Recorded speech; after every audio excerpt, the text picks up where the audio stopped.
5 grandes problemas que plantea actualmente el evolucionismo. Normalmente, como decía Arturo, siempre se nos ha dicho en la escuela, en el instituto, en High School, en la universidad, que el mundo ha evolucionado, todo ha evolucionado. Desde una hipotética célula que apareció por casualidad en un primitivo mar, donde hubo previamente una evolución química de la materia, es decir, las moléculas, los átomos que constituyen a esas moléculas se formaron, se unieron y supuestamente esas moléculas empezaron a organizarse cada vez más, de manera más compleja, formando moléculas sencillas al principio, como los aminoácidos que constituyen a las proteínas. Pero después no se conformaron con eso, sino que la materia siguió evolucionando y dio lugar a macromoléculas, es decir, moléculas más complejas como el ADN, el ácido desoxirribonucleico, que como los estudiantes saben muy bien, es la molécula de la vida. Es la molécula que contiene eso tan misterioso que es la información genética. Una molécula de ADN que no podemos verla a simple vista, sino que hay que verla mediante métodos microscópicos. Una molécula tan minúscula, luego lo veremos, contiene la información de 860 Biblias.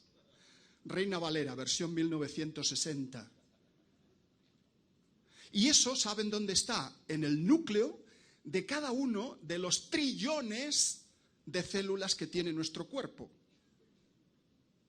Algunas células de nuestro cuerpo no tienen núcleo, como los hematíes, los glóbulos rojos, pero todas las demás, la inmensa mayoría, tienen un núcleo. Y en su núcleo hay 23 cromosomas, 23 parejas de cromosomas, 46 en total, 23 que hemos recibido del papá y 23 que hemos recibido de la mamá. La información genética del papá y la información genética de la mamá se fusionan y forman el óvulo con 46 cromosomas, con ese ADN que se repite en cada célula, y en ese ADN está escrito todo lo que somos y todo lo que seremos. Está escrito, por ejemplo, no solo el color de los ojos, el color del pelo, no solo los grupos sanguíneos al que pertenecemos, las huellas dactilares, sino también cosas como quizá cuando usted tenga 60 años desarrollará un cáncer de piel. Eso puede estar escrito también en el ADN. Luego veremos cómo se escribe eso y cómo se lee eso. Pues bien, ese tema de la información genética es uno de los temas principales que más pone en cuestión, que más ha cuestionado que la teoría de la evolución sea, de hecho, una realidad. Es decir, que el ADN, que la información del ADN se haya hecho sola, por azar, por casualidad, por mutaciones, que son errores de copia, que la tremenda información que se necesita para que nazca un bebé sea producto de la casualidad y de la selección natural, el medio ambiente que selecciona esas mutaciones, las beneficiosas pasarían, las deleterias o perjudiciales no.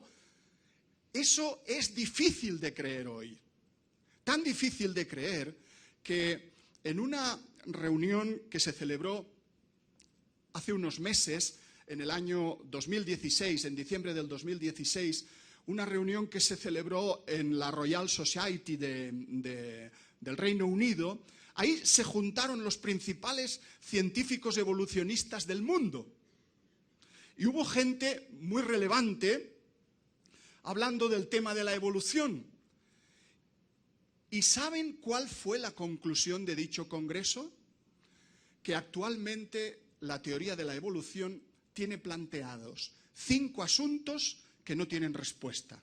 5 temas que contradicen la evolución y que todavía no se han podido descubrir. Y esos 5 temas serían estos: el mecanismo de mutación y de selección natural no crea especies nuevas. Hasta ahora se nos ha enseñado que sí, que la mutación más la selección natural generaba todas las especies vivientes de este planeta. La gran diversidad biológica que existe hoy en la biosfera, en la capa viva de la Tierra. Habíamos pensado así, y cuando a alguien se le decía, pero bueno, ¿esto cómo pudo ser por evolución? La respuesta del profesor siempre era la misma. Bueno, no lo sabemos todavía, ya se descubrirá, pero de cualquier manera, si estamos aquí, es porque la evolución se ha producido. Era una tautología, era un círculo vicioso, era un razonamiento en círculo. Como que estamos aquí, la evolución nos ha tenido que crear y nos ha hecho así. Pero ¿y la creación? No, la creación es una hipótesis religiosa, eso es teología, eso es religión, no es ciencia. Por tanto, descartado. Esto, hermanos, es lo que se sigue enseñando hoy en las universidades a nuestros hijos. Por eso, algunos jóvenes universitarios cristianos, evangélicos, cuando llegan a la universidad, se enfrentan a esas cuestiones y pierden la fe. Algunos siguen llegando a la iglesia, siguen viniendo los domingos, pero no hacen caso de lo que predica el pastor. Se avergüenzan de la fe que les inculcaron sus mayores, pierden la fe. Por eso es tan relevante, tan importante la apologética. Por eso nos dedicamos a esta labor, a esta tarea de enseñar que no es cierto que podemos escudriñar y ver que la teoría de la evolución no puede explicar las cosas, mucho menos si no está dirigida por una mente inteligente. El segundo tema que se planteó es el de las lagunas del registro fósil. Lo vamos a ver, vamos a estudiar cada uno de estos temas en el espacio que tenemos. ¿Por qué si la teoría de la evolución de Darwin decía que el cambio en las especies es lento, millones de años, y gradual, pequeños errores, pequeñas mutaciones que se van acumulando poco a poco en los genes, en el genoma humano, en el ADN, y se van transmitiendo a las generaciones? ¿Por qué si es un proceso lento y gradual, no encontramos fósiles intermedios entre los grandes grupos animales que existen? Lo vamos a ver. El tercer tema era el origen de la información biológica, ya lo hemos comentado. El cuarto sería el origen de la información epigenética, qué palabra más fea, ¿verdad? ¿Qué es epigenética? Epigenética es cómo el medio ambiente puede cambiar la expresión de la información del ADN sin modificar el ADN. Esto hasta hace 10 años no se sabía. No se sabía nada de todo esto. Pero vamos a estudiarlo también brevemente. ¿Cómo influye el ambiente en nuestra genética? También es algo que contradice el tema de la evolución. Y por último, la intuición de diseño universal que se desprende de la naturaleza. Mire uno donde mire, ve diseño. Un colibrí que chupa el néctar de una flor. El pico lo tiene de la misma forma que la estructura de la flor, para llegar al fondo de la misma. La evolución dice, bueno, es que ha habido coevolución, uno ha evolucionado en función del otro, y a lo largo de millones de años el pájaro se ha adaptado a la flor y la flor al pájaro. Pero otro dice, hay cosas que así no funcionan, y lo vamos a ver. Vamos a ver cuál sería eso. Pues bien, estos 5 asuntos que vamos a tratar son los que se han puesto últimamente de relieve en esa convención de científicos evolucionistas que se celebró recientemente en el Reino Unido. Empecemos por el principio. El mecanismo de mutación y selección natural es incapaz de generar complejidad biológica. Pero vamos a ver, ¿existe selección natural en la naturaleza? Sí, sí que existe. Existe selección natural. Ahí tenemos las razas distintas de todos los organismos que miremos, razas de perros, razas de cada especie de pájaros, razas de gatos, este tiene cada ojo de un color. Bueno, eso es para ilustrar que las mutaciones hacen cosas raras. Las mutaciones a veces estropean lo que ya existe. Algún científico dijo, como Michael J. Behe, que luego hablaremos de él también, dijo que una mutación es como si un elefante entra en una cristalería. Rompe, por poco que se mueva, va a destruir cosas. Pues esto es lo que ocurre. Pero bueno, ¿no hay mutaciones buenas? Sí, alguna mutación puede ser beneficiosa, pero a costa de estropear otras cosas. Quizá las mutaciones mejoran algo, pero a costa de estropear otro algo, otras cosas, ¿verdad? Lo que los científicos evolucionistas en general hoy están diciendo es que las mutaciones no pueden ser la fuente de la complejidad biológica que observamos en la naturaleza. La genética ha puesto de manifiesto que la selección natural no es una fuerza creativa, sino una fuerza únicamente estabilizadora y preservadora de las especies biológicas. Cuando un león corre por la sabana africana detrás de una manada de cebras, o de cebús, o de antílopes, ¿a cuál atrapa?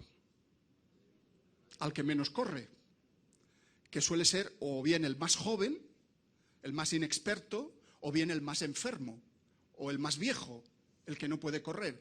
Entonces, ese acto de depredación del león sobre la manada de cebras, en el fondo le va bien a la especie de las cebras.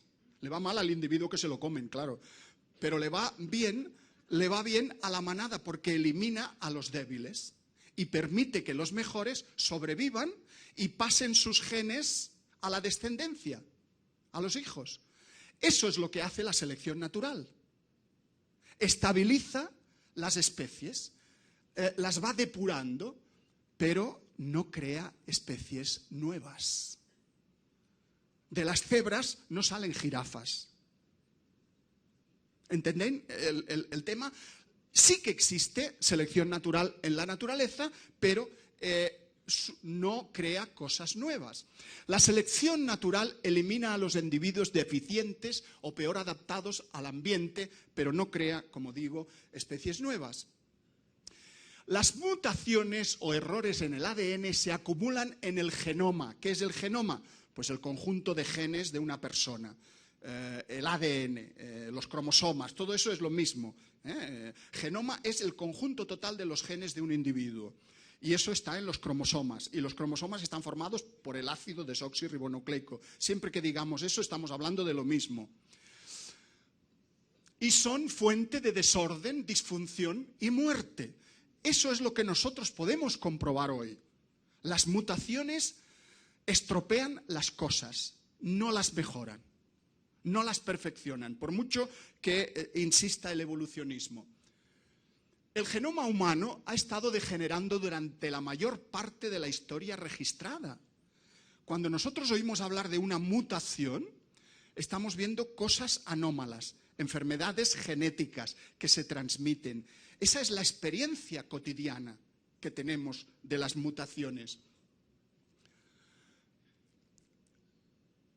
El origen del cáncer humano, este es un trabajo reciente que se hizo, que se publicó recientemente en una revista médica de la Universidad Johns Hopkins. Fijaos, el 66% de las mutaciones son mutaciones en la división celular. Cuando las células se dividen, se duplican, una célula madre se divide en dos células hijas, cada una de ellas se divide a su vez en dos células hijas, y eso son las mitosis o las meiosis, son divisiones celulares. Pues en esas divisiones aparecen los errores de copia. Y esos errores, fijaos, el 66% se producen cuando se dividen las células. El 29% se debe a factores ambientales. ¿Qué son factores ambientales? el aire que respiramos puede estar cargado de químicos contaminantes. Y lo respiramos cada día. Los tubos de escape de los vehículos, de los automóviles. El dióxido de carbono que se escapa a la atmósfera. Los alimentos que comemos son tratados con conservantes, con productos químicos que algunas veces son perjudiciales. Cuando se descubre que son perjudiciales, se sustituyen por otros. Y así vamos cambiando. La dieta que tomamos, todo lo que nos envuelve es susceptible de generar mutaciones. Los rayos que vienen del espacio, los rayos cósmicos, generan mutaciones, cánceres de piel. Pues bien, eso constituiría el 29%, factores ambientales. Y la herencia genética solo sería el 5% de los cánceres. Esto quiere decir que el peso, el lastre genético que arrastramos, de nuestros padres, de nuestros abuelos, que nos produce cáncer, es mínimo. Es solo un 5%, pero es suficiente para que tengamos ese esquema de enfermedades cancerígenas hereditarias que existe en la actualidad, con solo un 5%. Hay un genetista norteamericano, el doctor Sanford, que escribió este libro, Entropía genética. Entropía genética es el grado de desorden que se acumula lentamente en el ADN humano. La palabra entropía parecía exclusiva de los físicos, porque la entropía está relacionada con la segunda ley de la termodinámica, que dice que en el mundo todo se desordena, todo tiende al desorden, todos los sistemas, si se dejan al azar, se estropean. Si usted compra una casa nueva, flamante, y la deja 100 años sin pintar, sin mirar, con las puertas cerradas, pues claro, al cabo de 100 años se habrá estropeado bastante esa casa. Eso es entropía, eso es grado de desorden. Pues bien, este hombre dijo que lo mismo que ocurre en el mundo, en la física, ocurre con la genética en nuestros cuerpos. Las enfermedades, los errores de copia, las mutaciones, se van acumulando en nuestro ADN y es como algo que nos está estropeando. Pero eso va en contra de lo que dice la teoría de la evolución. La evolución dice que nosotros descendemos de los simios antiguos, que hemos ido de lo imperfecto a lo perfecto. Sin embargo, genéticamente no somos mejores que Adán y Eva. No hemos mejorado. Siempre se dice que hemos mejorado. Y sí, habremos mejorado culturalmente, tecnológicamente, en medicina. Pero no hay que confundir evolución cultural con evolución biológica, genética. Genéticamente nos hemos estropeado. No somos mejores que nuestros abuelos y que nuestros bisabuelos, al revés. Acumulamos más taras hereditarias. Eso es lo que se está viendo. Más del 90% de las mutaciones perjudiciales no pueden ser eliminadas por la selección natural. Si la selección natural fuese un proceso tan eficaz que eliminara los errores de nuestro ADN, sería fantástico. Y lo intenta, procura hacerlo, pero no le da tiempo. Los errores van a mayor velocidad que la eliminación de los mismos por parte de la selección natural. Resulta que se están acumulando errores de copia en nuestro ADN más rápidamente de lo que la selección natural es capaz de eliminar. Este declive genético que se detecta hoy contradice el modelo evolucionista y supone un espaldarazo al relato bíblico de los orígenes del ser humano. Porque Adán y Eva, según la Biblia, fueron creados biológicamente perfectos. Tan perfectos que los hijos podrían casarse entre sí. Un hombre con una mujer. ¿Por qué? Porque no tenían genes deleterios, genes errores. No les había dado tiempo a las mutaciones a actuar. No había entrado el pecado en el mundo. Y por tanto, podían tener hijos sin problemas. Hoy, si un hermano tiene hijos con una hermana, tiene muchos problemas ese niño, genéticamente hablando. Hemos empeorado, no hemos mejorado. Hubo un experimento que es muy famoso en genética, que se llama el experimento de las bacterias de Lenski. Lenski fue un biólogo que en un laboratorio con moscas y con bacterias, sobre todo con bacterias, la bacteria Escherichia coli, que es la más famosa que usan los biólogos para trabajar con ella, generó 30.000 generaciones de esas bacterias. Y dijo que después de esas 30.000 generaciones, fijaos, 30.000 generaciones son muchas, padres, hijos, nietos, bisnietos, 30.000. Ahí se puede estudiar el grado de cambio, el grado de variación, si es que ha habido evolución. Y entonces él dijo, sí, lo he conseguido, he demostrado que la evolución existe. Gracias a estas bacterias que veo que son distintas, las últimas de las primeras que empezaron. Bien, en realidad se dijo que se había demostrado la evolución, pero lo que se comprobó fue todo lo contrario. No había habido creación de nada nuevo, sino todo lo contrario. Hubo evolución degenerativa, no progresiva. Esto lo analiza muy bien Behe en uno de sus últimos libros, lo explica perfectamente bien. Algunas bacterias mutantes crecían más rápidamente que las anteriores y esto les hizo pensar, bueno, si crecen más rápido es que han evolucionado, son mejores que las de antes. Pero lo hacían porque habían perdido los mecanismos que habitualmente usan en la naturaleza, no porque hubieran ganado nada nuevo. No ganaban nada nuevo. En este libro, Behe explica lo siguiente, en la página 141. Las bacterias de Lenski y sus colegas, cultivadas en condiciones de laboratorio, no tenían que competir con otras especies distintas como ocurre en la naturaleza. Claro, estaban allí bien conservadas, estaban ellas solas en las cápsulas de Petri, no tenían que competir con nadie. Vivían en un ambiente estable, no había oscilaciones de temperatura, frío, calor que las pudiera matar. Con abundantes nutrientes, cada día se les daba la comida, temperatura adecuada y sin depredadores que se las comieran, que las destruyeran. Hombre, así cualquiera, ¿no? Y entonces, fijaos en el razonamiento de Behe. ¿Acaso los organismos no necesitan para evolucionar cambios en el ambiente y competencia por los recursos, por el alimento? Esto no lo tuvieron estas bacterias. Por lo tanto, él dice que no hubo evolución de las bacterias. La selección natural de las mutaciones al azar no puede ser la causa de la biodiversidad. Bien, dejamos este tema y nos pasamos al segundo, por amor al tiempo. Las abruptas discontinuidades del registro fósil. ¿Qué es eso? Bueno, actualmente conocemos como 300.000 especies fósiles. 300.000 animales y plantas petrificados, muchos de los cuales todavía viven, pero la inmensa mayoría ya se extinguieron, no viven. Sin embargo, las formas de transección que requiere el darwinismo no se han encontrado y las principales clases de plantas y animales fósiles aparecen siempre de golpe y ya perfectamente formados. ¿Cómo puede ser esto así? Pues fíjense, tenemos aquí protistas, que son animales microscópicos o protozoos, formados por una sola célula. Aquí tenemos los invertebrados, son animales como almejas de mar, estrellas de mar, erizos, son los que no tienen columna vertebral.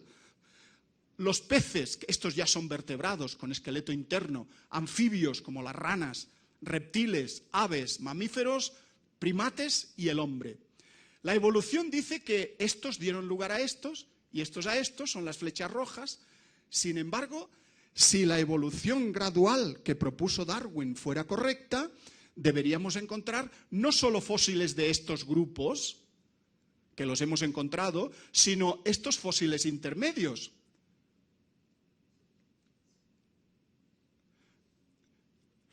Estos fósiles intermedios no se han encontrado. Donde están los interrogantes quiere decir que esos son las lagunas sistemáticas, los huecos. Si la evolución fuese un proceso gradual, no debería haber un fósil intermedio como el Archaeopteryx, el ave que tiene dientes en el pico, o como el Ictiostega, el pez que se convirtió en anfibio y salió del agua. No, debería haber miles y miles de fósiles intermedios, tantos como de los otros. Pero no están, no aparecen, no existen fósiles intermedios. Esto es un grave inconveniente para la teoría de la evolución, porque lo que encontramos, en vez de fósiles intermedios, son grandes explosiones de vida. Aquí aparecen en el precámbrico, en lo que se llama el Big Bang del Cámbrico, la gran explosión biológica del Cámbrico. En el Cámbrico, que es un periodo, un estrato que se supone, según el tiempo evolucionista, de 500 millones de años de antigüedad, en el Cámbrico aparecen todos los tipos básicos de organismos que existen hoy, lo que se llaman los phylums, y muchos más. Si hoy existen alrededor de 30 phylums distintos, en el Cámbrico existían 50. Muchos más que se han ido extinguiendo. Entonces, esa explosión biológica se repite también aquí, a propósito de los peces. Muchos peces aparecen de golpe sin formas intermedias de transición previas. Ocurre también con las aves y ocurre con los mamíferos. Son explosiones de especies nuevas. Lagunas en el registro fósil, desde el pez al anfibio no hay fósiles intermedios, del anfibio al reptil tampoco. Todo esto que nos dice, de los 1.000 millones de supuestas especies extintas, solo se han hallado, como digo, unas 300.000 fosilizadas. Apenas se han encontrado posibles formas de transición. ¿Y qué decir del esquema de la evolución humana? Este esquema ya hablaremos más abundantemente después, pero básicamente la evolución de los esquemas de la evolución humana es lo que más evoluciona, lo único que evoluciona, porque cambian en el tiempo cuando se descubre una especie nueva. Hay muchos fósiles del género Homo que podrían ser atribuidos desde la perspectiva creacionista, desde la perspectiva del diseño, a razas humanas fósiles. Y hay también muchos fósiles que son equiparables a los simios, pero no hay formas intermedias de transición. Lo mismo que hemos observado en todos los grupos biológicos se da también a propósito de los primates y de los seres humanos. Hay lagunas sistemáticas profundas. Este año ha sido terrible para la paleoantropología, la ciencia que estudia los fósiles humanos y de simios, porque se han descubierto 6 cosas que no encajan en el árbol evolutivo previamente aceptado. Se ha visto que hay Homo sapiens en Marruecos, se ha visto que hay especies que se suponía que estaban en África fuera de África, como el hobbit, el Homo floresiensis, que está en Indonesia y es equiparable, no como se decía antes, un descendiente del Homo erectus, sino que es equiparable al Homo habilis. ¿Qué hace un Homo habilis en Indonesia? En la isla de Creta se han hallado huellas humanas, de pies humanos, que son tan antiguas o más que Lucy, que las famosas huellas de la Etoli. O sea que esto contradice completamente los esquemas evolucionistas que se tenían hasta ahora y obliga a los evolucionistas a replantear sus árboles filogenéticos. Pero ese sería otro tema. No hay evidencias de transición entre unos y otros.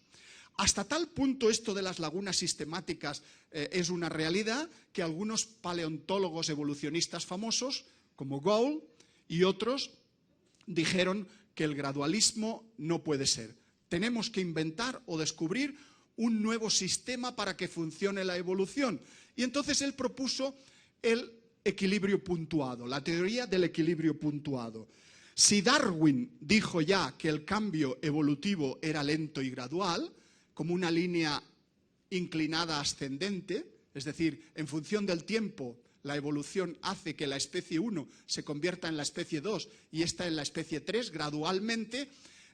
Como no hay fósiles intermedios, entonces Gould dijo, quizá las especies no evolucionan y de pronto se produce una macromutación que cambia la especie 1 a la especie 2 esta aparece durante millones de años sin cambio hasta que se produce otra macromutación que tampoco va a cambiar. El cambio evolutivo sería rápido, instantáneo y muy significativo. ¿Cómo descubrir, cómo detectar ese modelo de evolución? Ah, bueno, dijo él, es que estas macromutaciones no se pueden detectar. ¿Por qué? Porque se dan en los embriones. Claro, un embrión difícilmente va a quedar fósil. Y si un día un reptil puso un huevo y lo que salió del huevo fue un ave, fue un pajarito, ¿cómo detectar eso? Bueno, pues así está el tema de la evolución hoy. Cuando un alumno pregunta a un profesor, oiga, ¿y cómo es el modelo de la evolución? ¿En qué se basa? Pues el profesor le dice, unas veces es gradualismo y otras veces puede ser equilibrio puntuado. Ah, pues vale. Pero hermanos, imaginar historias no es lo mismo que demostrarlas. Imaginar historias evolutivas es fácil, es relativamente fácil. Se puede pensar cómo una proteína se convirtió en otra y tal, y está la otra. Pero eso es teórico. Hay que demostrarlo en la práctica. Y ahí es donde está el problema.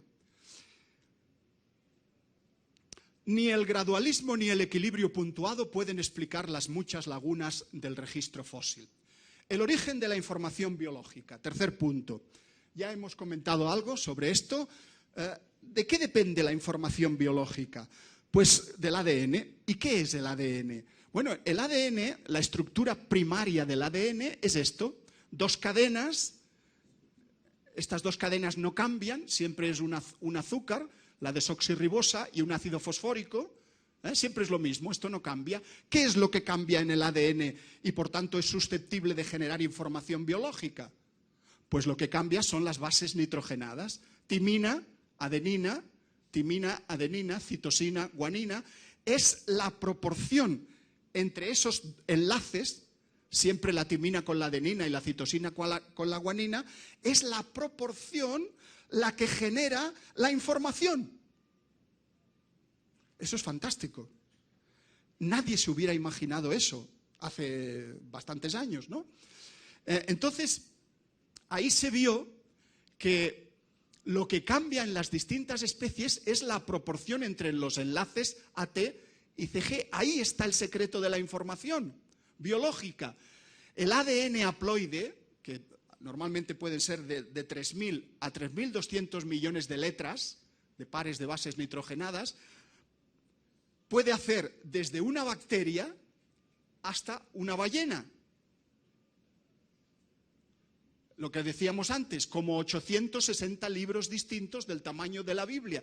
Ahí está la información de cada especie biológica. Y una sola copia de un gen del ADN es la plantilla para crear muchas copias de ARN mensajero. Si esto es este triángulo, imaginemos que fuese una molécula de ADN, este es el núcleo de la célula y esto es toda la célula, pues dentro del núcleo el ADN se copia a ARN mensajero, estos triángulos amarillos, y por los poros de la membrana nuclear sale el ARN mensajero y cuando ya está en el citoplasma de la célula es el ARN mensajero el que fabrica las proteínas. ¿Qué son las proteínas? Lo que nos mantiene vivos a todos. Todo lo que ocurre en nuestro cuerpo, prácticamente todo, lo hacen las proteínas. Las proteínas nos ayudan a digerir los alimentos, nos ayudan a pensar, porque permiten el funcionamiento del cerebro, nos ayudan a reproducirnos, nos ayudan en todos los metabolismos que tienen lugar dentro de las células de nuestro cuerpo. Y eso, el funcionamiento de las proteínas, la forma, la función, está escrita en el ADN. Tenemos en el cuerpo miles y miles de proteínas distintas, de enzimas, de sustancias sin las cuales no podríamos vivir. Eso está escrito todo en la información del ADN. Hermanos, esto es maravilloso. ¿Cómo un proceso así se ha podido producir por casualidad? Por errores de copia. Eso es lo que dice la evolución. Pero eso, nuestra experiencia personal, nuestra experiencia científica, es que siempre toda información requiere una inteligencia previa. No tenemos ejemplos de que la información haya surgido sin una inteligencia, sin una planificación previa. Sin embargo, lo que nos dice la teoría de la evolución es que creamos, que tengamos fe en que la evolución es inteligente y ha creado la información biológica. Eso es un acto de fe. Eso es casi una religión. Pero no quieren que se diga que eso es una religión. El pensamiento evolucionista es fe, no es demostración.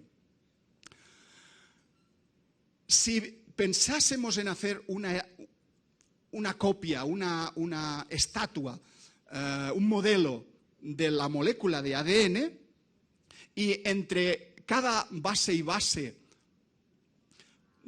tomásemos 25 centímetros, entre esta base y esta otra, la escalera tendría 75 millones de kilómetros, como la distancia que hay entre la Tierra y Marte. Pero lo curioso es que en realidad lo que podríamos hacer es tomar el ADN, sacarlo del núcleo de una célula, estirarlo, porque está enrollado, estirarlo y tendría 1,5 metros aproximadamente esa molécula. 1,5 metros de alto.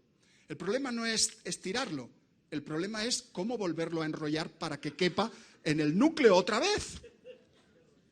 Eso lo están investigando actualmente los biólogos y nadie tiene la solución todavía. ¿Cómo consigue el ADN enrollarse y superenrollarse y liarse sobre sí mismo y formar los cromosomas y luego se lía con unas proteínas que se llaman histonas y luego forma unos bucles y eso lo vamos a ver después para qué sirven las histonas? Eso es algo misterioso todavía para la ciencia. No se ha descubierto cómo lo consigue, pero nos dicen que ha sido por casualidad, por azar. ¿Pudo originarse esta información por azar? Nuestro número salió en el juego de Monte Carlo, dijo Jacques Monod en su libro antiguo, un clásico ya, El azar y la necesidad. Pero la probabilidad de obtener por azar una proteína funcional pequeña de 100 aminoácidos sería de 1 entre 10 elevado a 130. Yo este número no lo comprendo, quizá Daniel sí, y luego nos lo explicará. Pero mi cabeza no da para entender este número. ¿Sabéis por qué? Porque fijaos, el número total de átomos que posee nuestra galaxia, la Vía Láctea, es de 10 elevado a 65 nada más. La mitad. La mitad. O sea, que aparezca una proteína por casualidad es altamente improbable, por no decir imposible. El código genético traduce un lenguaje de 4 letras a otro de 20. Las 4 letras que hemos dicho, adenina, timina, citosina y guanina, se transcriben al ARN y el ARN se traduce al lenguaje de las proteínas. Pero el lenguaje de las proteínas tiene 20 letras y el lenguaje del ADN tiene 4. ¿Cómo pasar de un idioma de 4 letras a otro idioma de 20? Necesitamos un traductor, un diccionario traductor. ¿Y eso cómo se puede hacer? ¿Cómo funciona esta traducción? Bueno, la maquinaria celular que traduce el código genético está compuesta por más de 50 moléculas que están ellas mismas codificadas en el ADN. ¿Esto qué quiere decir? Pues que para que el ADN, su información pase a las proteínas, se necesita una maquinaria traductora del código genético que también son proteínas y que también están codificadas en el ADN. Esto es un problema, porque se plantea ¿qué fue primero, el ADN o las proteínas? Es el mismo problema del huevo y la gallina. ¿Qué fue primero? ¿O fueron las dos cosas a la vez? A veces algunos me comentan, bueno, ¿qué fue primero, el huevo o la gallina? Pues unos dirían el huevo, otros dirían pues la gallina. Pero a ver, un huevo no fecundado es estéril, no va a dar un pollito. Una gallina sola solo puede producir huevos no fecundados, no va a dar pollitos. Son los huevos que nos comemos habitualmente. Un gallo, desde luego, no pone huevos. ¿Qué se necesita para para que haya una reproducción coherente? Un gallo y una gallina que se amen. Que pongan huevos, pero que los pongan después de amarse. Y eso, hermanos, solo lo pudo hacer un Dios creador.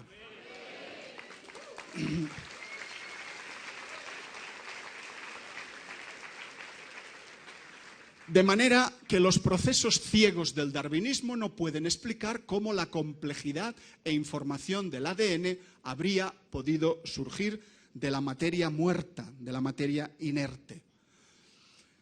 El origen de la información epigenética. Fijaos qué ADN más curioso. Formado por tomatitos, es apetitoso, por frutas, por verduras. Bueno, con esto se quiere indicar que en realidad la alimentación es muy importante. Lo que comemos, alguien dijo, somos lo que comemos. Bueno, un poco más, ¿no? Pero sí que realmente lo que comemos forma parte de lo que somos. La epigenética es el conjunto de reacciones químicas y demás procesos que modifican la actividad del ADN, pero, y esto es muy importante, pero sin alterar la secuencia del ADN, la información genética que contiene el ADN. Ciertos cambios del medio ambiente pueden alterar la biología de los seres vivos y transmitirla a las generaciones siguientes sin cambiar la información del ADN. Si Darwin hubiera sabido esto, se revolvería en su tumba, porque resulta que Lamarck tenía más razón. El medio ambiente puede influir notablemente en las especies. Para entenderlo, un ejemplo. El genoma, el ADN, es como una partitura musical. Puede dar lugar a versiones diferentes, una misma partitura. ¿Por qué? Pues según sea el director de la orquesta. Hay directores y directores, ¿verdad? Hay orquestas y orquestas. Hay músicos mejores y músicos no tan buenos. La calidad de los instrumentos. No es lo mismo un violín que vale 500 euros que un Stradivarius, ¿verdad? La música que suena de un Stradivarius es muy diferente a la de un violín barato. Y cómo es el local y cómo es la acústica. O sea que una misma partitura puede dar lugar a músicas ligeramente diferentes. El hambre en los campos nazis en Alemania sirvió a los genetistas para descubrir el siguiente fenómeno. Los nietos de los supervivientes siguen teniendo poco peso al nacer. Nietos de personas, de hombres y mujeres que sobrevivieron a los campos nazis, que no murieron. Y al nacer pesan menos de lo normal. Luego, cuando ya nacen y empiezan a comer y la dieta es estable, pues consiguen otra vez el peso. Tienen un peso normal. Pero al nacer, y esto es muy significativo, ¿cómo pudo afectar el hambre que pasaron en esas condiciones inhumanas a los nietos? No solo a los hijos, sino a los nietos. Esto es lo que hace la epigenética. Las condiciones de vida determinan ciertas enfermedades. Por ejemplo, si tenemos dos hermanos gemelos univitelinos, y uno lo llevamos a Suecia y el otro se queda viviendo acá en Medellín, y el uno va a tomar un alimento, el otro tomará otros alimentos, uno hará un tipo de deporte, el otro otro deporte, el otro respirará un aire, tendrá unos contaminantes, tendrá un estilo de vida, un estrés, una presión laboral, en fin, todo lo que supone el medio ambiente diferente, pues resulta que aunque los dos tengan el mismo ADN, y en ese ADN diga, usted a los 55 años tendrá un cáncer de colon, puede que uno lo tenga y el otro no. ¿Por qué? Porque la dieta, el ambiente, ha encendido o apagado esos genes, los genes que producen el cáncer de colon. O sea que nuestro comportamiento influye en nuestra genética. Nuestras costumbres influyen en lo que tenemos, en lo que somos y en las enfermedades que podemos llegar a padecer. Eso es lo que estudia la epigenética. La metilación del ADN puede modificar la disposición de las histonas. Bueno, ¿esto qué quiere decir? Pues esta sería la explicación. Normalmente El estado encendido del ADN es en el que se puede leer la información del ADN. Este hilo aquí verdoso sería el ADN y estos cilindros, trocitos de cilindro, serían las histonas, las proteínas. Según estos pinchitos, estas banderinas, la acetilación, la metilación, la fosforilación, según cómo estén dispuestos, pueden hacer que esta estructura cambie y se repliegue, se junten. Fijaos que aquí predominan los radicales metilo y hay poca fosforilación y poca acetilación. Entonces, este ejemplo sería el estado apagado de los genes. No puede leerse la información del ADN. La información sigue siendo la misma, el ADN es el mismo, pero según lo que hemos comido, se puede leer o no se puede leer. Se apaga o se enciende. O sea que nuestro ADN sería como interruptores genéticos que encienden y apagan los genes. El ambiente en el que vive la persona controla estos interruptores y causa efectos hereditarios en los seres humanos. La epigenética contradice al darwinismo, porque los cambios en los seres vivos no son el producto de errores aleatorios, sino de mecanismos biológicos complejos y exquisitamente programados. ¿Qué es lo que enciende y apaga los genes del ADN? Máquinas moleculares submicroscópicas, nanomáquinas, perfectamente diseñadas y que funcionan de maravilla. ¿Eso se ha podido producir por casualidad, por error, por mutación? Evidentemente que no. ¿Cómo es posible que surgieran por casualidad y se conservaran estos mecanismos epigenéticos teniendo en cuenta que solo iban a ser de utilidad en algún tiempo desconocido del futuro cuando las condiciones del medio lo requirieran? Siempre se nos ha dicho que la evolución no es teleológica. La evolución no tiene finalidad, es un proceso ciego, al azar. ¿Por qué iba la selección natural a conservar unos mecanismos inútiles durante millones de años? Y acabamos con esto, la intuición de diseño universal. Como decíamos al principio, mire uno donde mire, ve perfección. El esposo mira la cara de su esposa y dice, ¡qué perfecta eres! ¡Qué maravilla! ¿Cómo se ha podido producir eso por azar, por casualidad? Pero uno mira la naturaleza, mira dentro de las células, mira en las bacterias microscópicas que no se pueden ver a simple vista y encuentra la cara de la esposa. No, encuentra perfección, encuentra diseño, encuentra inteligencia en los procesos. ¿Cómo saber si algo ha sido diseñado o es producto del azar natural?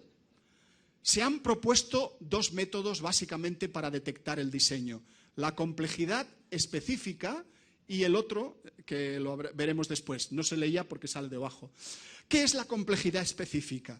Yo sé que ustedes tienen en Bogotá una montaña que se llama Monserrate. Y hay una virgen que se llama la Virgen de Monserrate o de Montserrat. Guadalupe. Pues en Cataluña, en el corazón de Cataluña, en Manresa, hay una montaña que es esta. Se llama Montserrat.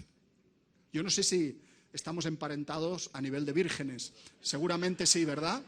Seguramente estamos emparentados. Los españoles vinieron acá y se trajeron su virgen. Bueno, pues Montserrat es una montaña preciosa, aparte del tema religioso. Desde el punto de vista geológico, es una ciudad, es una cordillera muy breve, muy pequeña, que parecen dedos de las manos, erosionada por el agua, por el viento, por las diferencias de temperatura. Podemos decir que Montserrat tiene complejidad. No existe, no puede existir en el mundo otra montaña como Montserrat. Es imposible que se hubiera formado por casualidad idénticamente a Montserrat. Pero fíjense en esta otra. Este es el monte Rushmore en Keystone, en Dakota del Sur. También es una montaña compleja. Pero además de ser compleja, es específica, porque especifica los rostros de los 4 primeros presidentes de los Estados Unidos.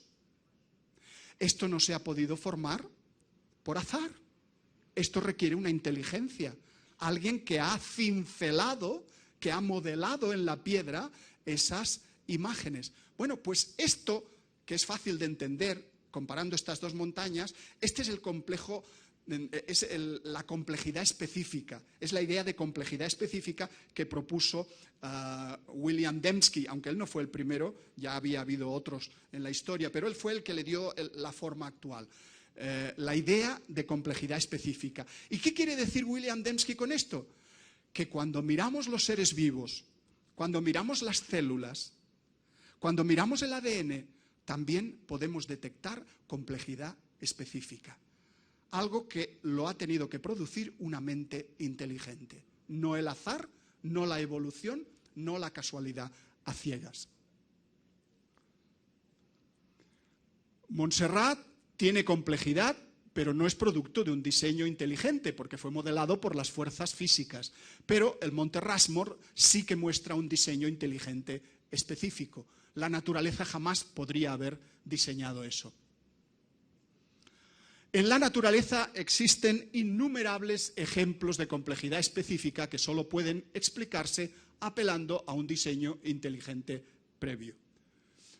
Las mutaciones al azar y la selección natural que propone el darwinismo son incapaces de crear la complejidad específica.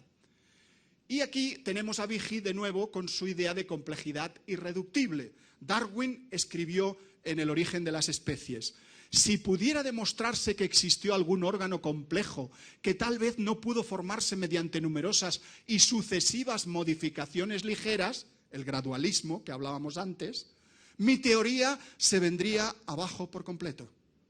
Eso lo dijo el propio Darwin. Pues bien, lo que dice Michael J. Behe es que ya se han descubierto esos órganos. Eso es lo que él propone en su libro. Aquí tuvimos la oportunidad de saludarlo junto con Arturo y Juan en el año 2014 en Charlotte. Él dice que la complejidad irreductible en la caja negra de Darwin, libro traducido al español, es un sistema compuesto por varias partes interrelacionadas, cada una de las cuales requiere de las otras para su función. Y si se quita una parte, ya no sirve para nada. El sistema dejaría de funcionar. Y él pone el ejemplo de la ratonera. La ratonera solo sirve para una cosa: cazar ratones. Pero si le quitamos una pieza, no sirve para nada. O sea, la ratonera tuvo que estar completa desde el principio para funcionar bien. Pues hay muchos órganos bioquímicos en nuestro cuerpo, como la coagulación de la sangre, por ejemplo, como la formación del ATP, del adenosintrifosfato, muchas funciones bioquímicas de nuestro cuerpo que tuvieron que funcionar bien desde el primer momento y no pudieron formarse por evolución gradual. Y esto es lo que dice Behe. Un sistema irreductiblemente complejo sería el flagelo bacteriano. Esto es un pelito microscópico que tienen algunas bacterias. Las bacterias son microbios que no se pueden ver a simple vista, pero cuando uno analiza este pelito, es un flagelo, tiene un codo de 90 grados, esto puede girar. Se le ha definido como la máquina más perfecta del universo, porque puede rotar a 100.000 revoluciones por minuto. 100.000 revoluciones. No hay una máquina humana construida por el hombre que pueda hacer eso. Pero cuando uno lo analiza, ve que tiene un eje, tiene un rotor, una especie de cojinete. Todo esto son proteínas distintas, diferentes, que nos recuerdan a un motor eléctrico humano, fabricado por el hombre. ¿Cómo se ha podido formar esto por evolución al azar? Esto tuvo que funcionar bien desde el primer momento. Y los evolucionistas dicen, bueno, pero es que a lo mejor esta proteína en concreto, en el pasado evolutivo, la tenía otra célula y no era de un flagelo, era de un cilio. Y quizá la otra proteína pudo servir para otra cosa antes. Pero a ver, imaginar historias evolutivas no es lo mismo que demostrarlas. Se pueden imaginar muchas historias, quizás sí, pero eso no es concluyente. Lo que es realmente concluyente es que toda información requiere de una inteligencia. Hay muchos órganos que son complejos, como el transporte de sustancias de desecho en los lisosomas, la coagulación de la sangre, el ojo, la visión, el oído, etcétera, etcétera. Las múltiples evidencias de diseño inteligente en la naturaleza son un grave inconveniente para el evolucionismo. Y con esto no quiero cansarles más. La realidad del diseño indica la existencia de un diseñador. Muchas gracias, que Dios les bendiga.